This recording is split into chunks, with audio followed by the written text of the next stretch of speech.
Secangkir kopi, seuntai percakapan, serangkai kisah. Terjalin di bangku, di sofa empuk, ruang ber-AC. Inilah yang lazim kita temui di sudut-sudut ibu kota. Kopi dan gaya hidup perkotaan seakan tak bisa dipisahkan. Namun saya yakin tak banyak yang tahu kisah serta sejarah yang ada di balik secangkir kopi.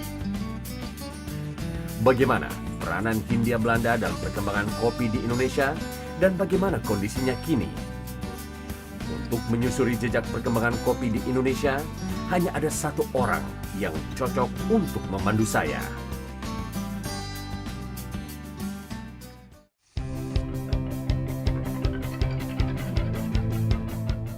Dr. Insinyur Surip Mawardi, seorang peneliti senior di bidang kopi, sekaligus juga guru yang saya hormati.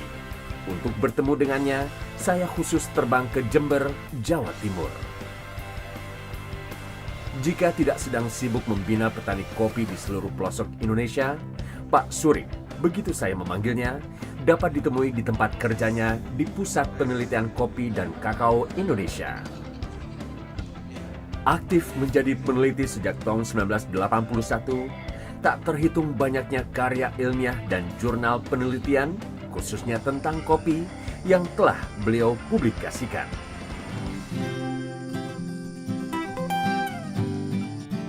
Oh, Pak Surip.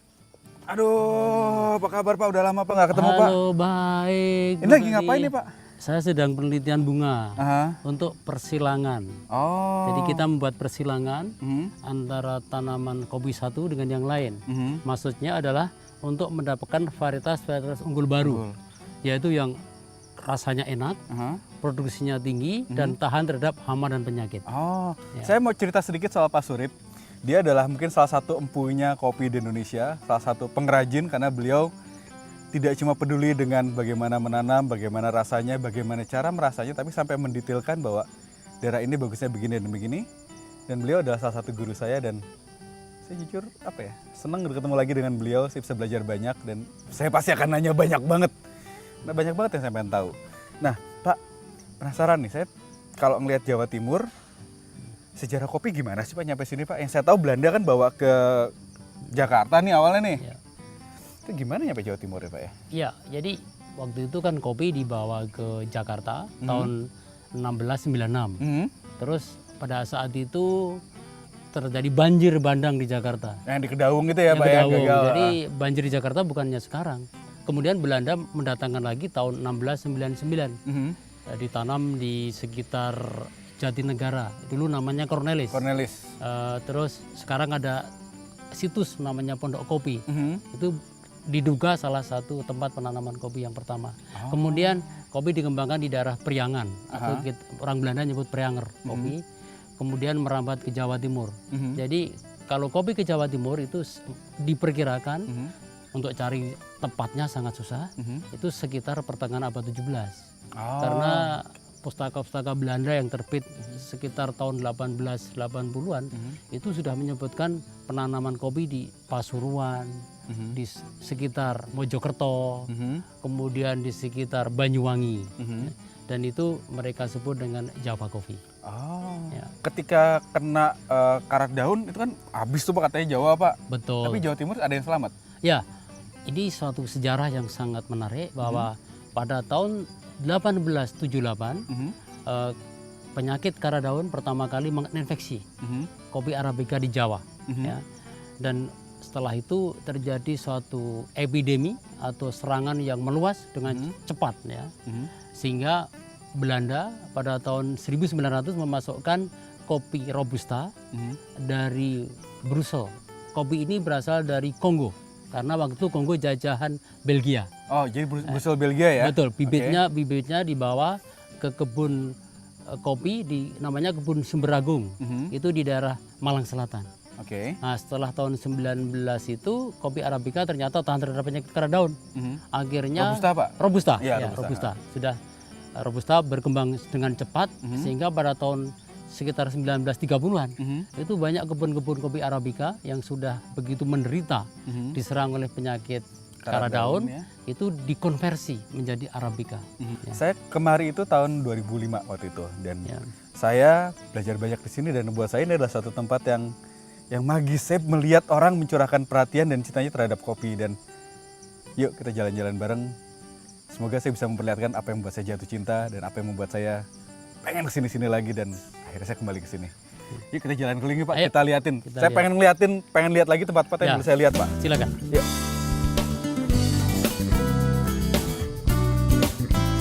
Kecintaan Pak Surip pada sumber daya alam Indonesia, terutama tanaman kopi, telah membawanya menjadi Ketua Kelompok Peneliti Pemuliaan Pusat Penelitian Kopi dan Kakao Indonesia selama 11 tahun.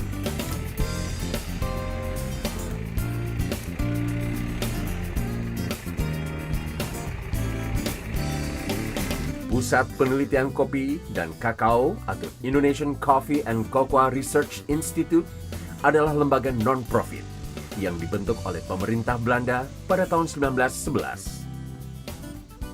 Terletak 200 km dari kota Surabaya, pusat penelitian yang awalnya bernama Besukis Profestation pada tahun 1981, lembaga penelitian ini resmi menjadi lembaga mandiri, terpisah dari Institut Pertanian Bogor.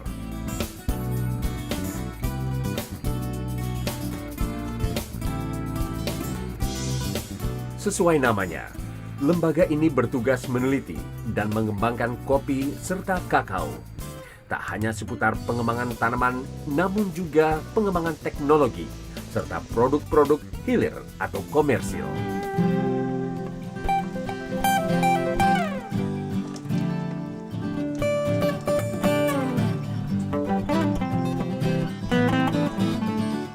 Pak Surip mengajak saya untuk melihat salah satu program pengembangan pertanian terpadu Puslit Koka dengan sistem integrasi ternak dan tanaman pada kebun kopi.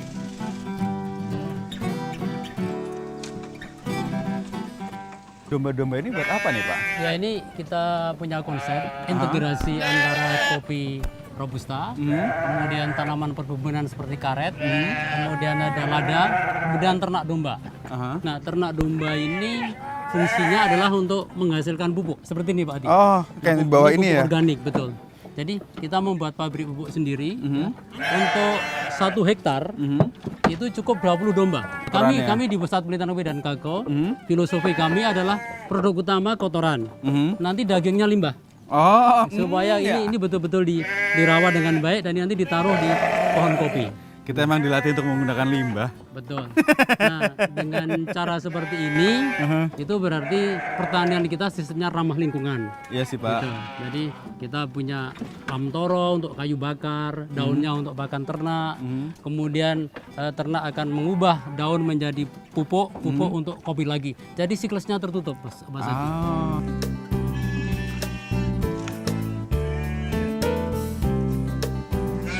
Cara membuat pupuk kompos ini tidaklah rumit. Kotoran kambing yang terkumpul akan ditaruh dalam parit untuk kemudian disatukan dengan limbah alam lainnya. Nantinya limbah ini akan didekomposkan. Cuaca dan suhu yang panas bisa mempercepat laju dekomposisi biomasa. Biasanya proses ini berlangsung selama 2 minggu hingga akhirnya kotoran kambing akan berubah menjadi pupuk kompos siap pakai.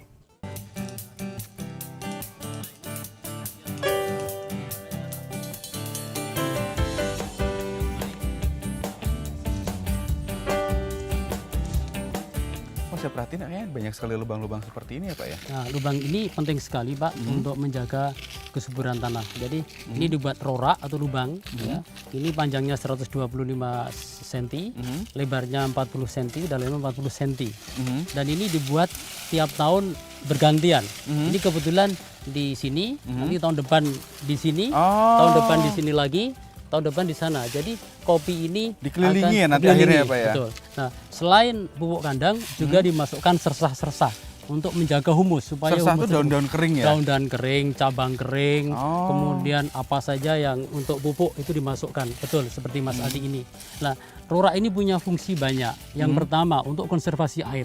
Bayangkan ini paling enggak berapa liter air tertahan tiap kali Gitu hujan. ya. Kalau ini ribuan berarti untuk menjaga banjir, untuk konservasi air penting sekali.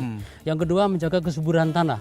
Dengan cara ini maka tanahnya akan subur, tidak perlu dipupuk dengan pupuk buatan. Dan kalau 1 hektar dengan tanaman seperti ini cukup 20 ekor kambing. Dan ini semua humus akan kembali ke tanah dan tanahnya subur.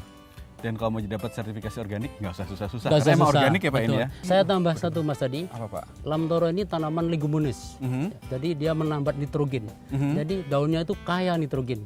Nitrogennya itu sumber untuk protein, protein untuk ternak. Ya. Ternak setelah mengambil protein dikeluarkan lagi ke sini. Ya. Ini akan menjadi pupuk juga untuk lamtoro sehingga terjadi siklus tertutup untuk nitrogen. Itu kenapa ini semacam pabrik pupuk untuk petani. Dan itu bisa dibilang jalan dengan sendirinya ya Pak ya. Jalan sendirinya ya. Yaudah, kita jalan lagi ya Pak yuk. Ayo, Mas Yuk. Tadi. Jadi ingat ya, kalau kebun yang aman, bikin lubangnya dalaman dikit.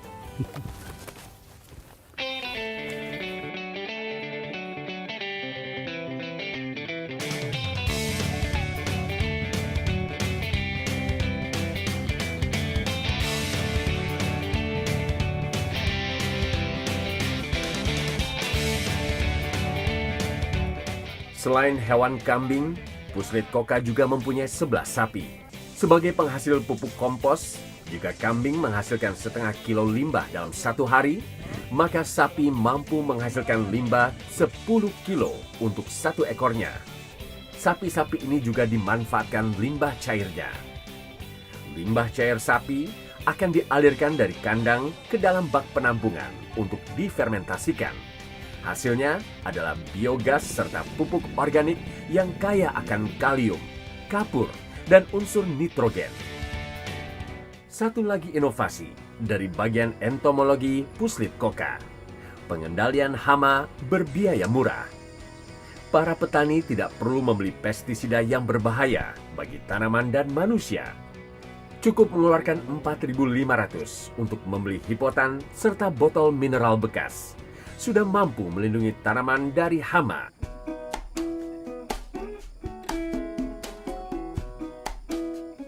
Wah ini kayak lagi pada berbunga nih Pak. Ya, ini Pak Adi, jadi kopi ini kebetulan baru mulai awal musim hujan. Jadi bunga kopi kalau awal musim hujan itu berbunga. Ini disebut dengan fase lilin putih. Karena Jadi, bentuknya kayak lilin ya kayak Pak ya? lilin dan putih. Besok pagi mekar. Oh. Mekar semua. Baunya harum. Nah, pada saat ini kopi tidak ada buah. Sehingga saatnya mengendalikan hama secara terpadu. Pakai benda yang Pak, ini pakai namanya atraktan. Namanya hipotan. Hipotan singkatan dari Hippopotamus atraktan. Saya pikir ini ada anak hasil inovasi dari Pusat Penelitian Kopi dan Kakao. Ini mekanisme kerjanya begini. Ini atraktan dipasang di tengah. Di sini ada 2 lubang ya. Lubang sini, lubang sini. Nah, nanti ini dikira buah kopi. Maka dia hamanya tertarik, dia terbang, tek gitu, dia nabrak plastiknya hipotan ini, dia terus terjatuh. Nah ini ada cairan, ini adalah cairan deterjen, sabun. deterjen biasa Pak? Deterjen biasa, tidak mahal-mahal. Nah, dan ini adalah sangat mudah, karena apa? Karena ini bekas Minuman dalam gua. kemasan ya? Betul, harga atraktan pun tidak terlalu mahal. Dan ini yang penting dipasang setinggi tanaman kopi, supaya nanti serangganya ini dianggap tanaman kopi. Ya. Yaudah kita jalan lihat yang lain Silakan, Pak. yuk kita.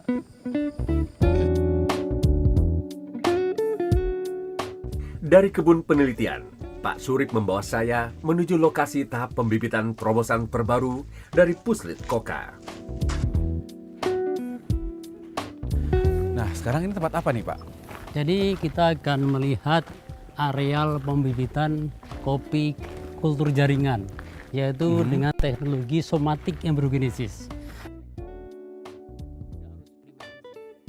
Secara garis besar, metode kultur jaringan yang dikembangkan oleh Puslit Koka adalah dengan mengambil sampel jaringan dari daun kopi dan membiarkan embrio somatiknya di dalam lab. Setelah melalui aklimatisasi selama 6 bulan, bibit tersebut dipindahkan ke kebun nursery untuk didewasakan.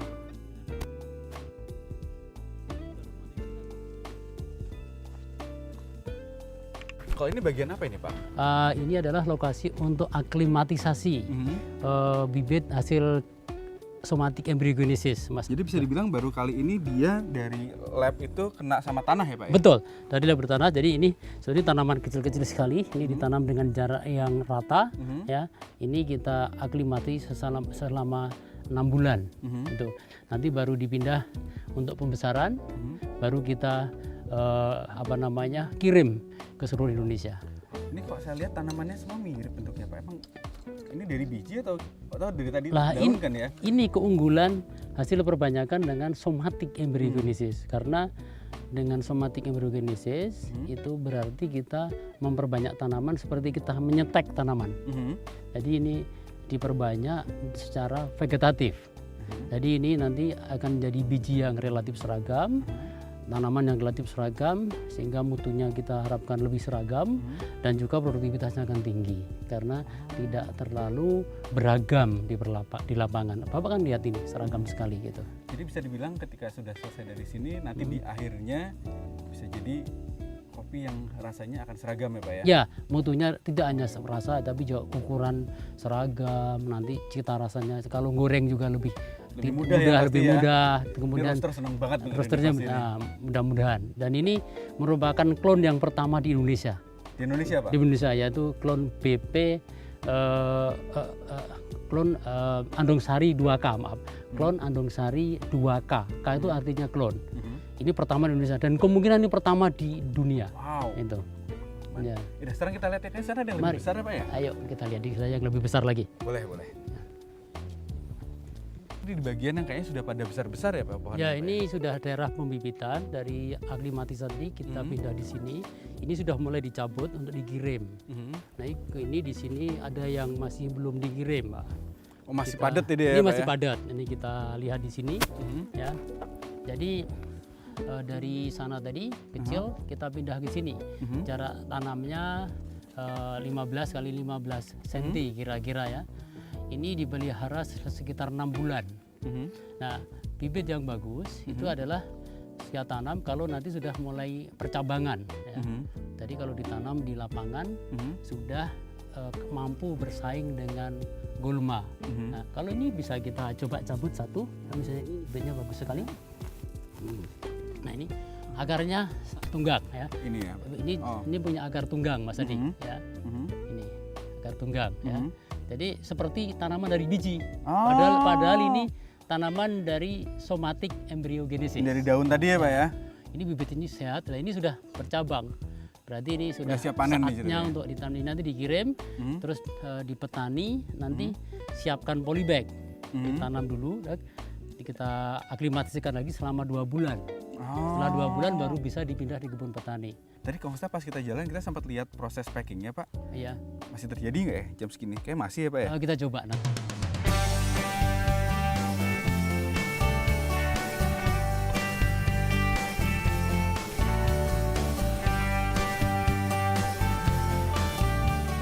Bibit-bibit hasil pengembangan Puslit Koka selanjutnya dikirim ke berbagai penjuru Indonesia untuk digunakan sebagai bibit-bibit kopi di perkebunan rakyat maupun perkebunan swasta.